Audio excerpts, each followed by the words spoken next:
और इसी बीच एक बड़ी खबर, इजरायली सेना ने दक्षिण लेबनान में हमला किया। आईडीएफ ने बनी हयान में बड़े पैमाने पर तबाही मचाई है। बराशीद गांव में बड़े विस्फोट और तोड़फोड़ का दावा किया जा रहा है। सैन्य कार्रवाई से बंकर और ठिकाने नष्ट करने का दावा। लेबनान के सीमावर्ती इलाकों में भारी तनाव की स्थिति बनी हुई है। ये बड़ी जानकारी आपको दे रहे हैं। आईडीएफ ने बनी हयान में बड़े पैमाने पर तबाही मचाई है। ये जानकारी इजरायली सेना ने दक्षिणी लेबनान में एक बार फिर से हमला किया है। इसी बीच एक और बड़ी जानकारी आपको दें, ईरान से तनाव के बीच अमेरिकी सेना का बड़ा दावा।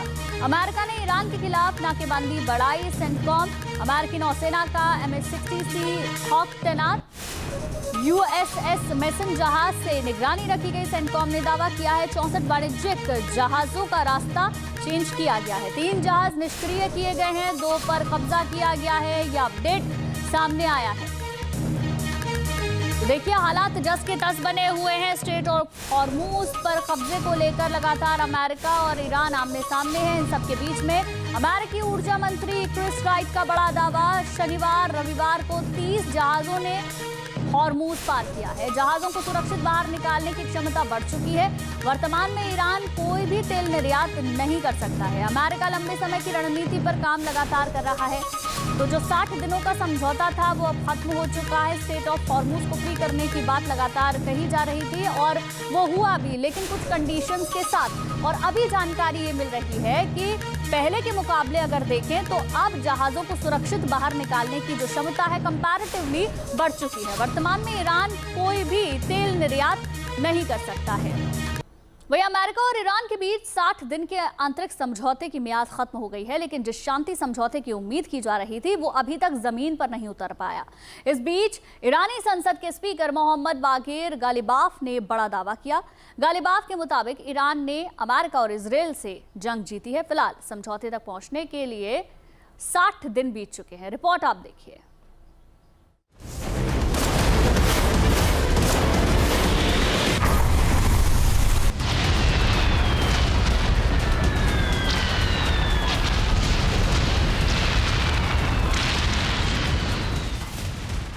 अमेरिका और ईरान के बीच 40 दिनों तक जंग चली।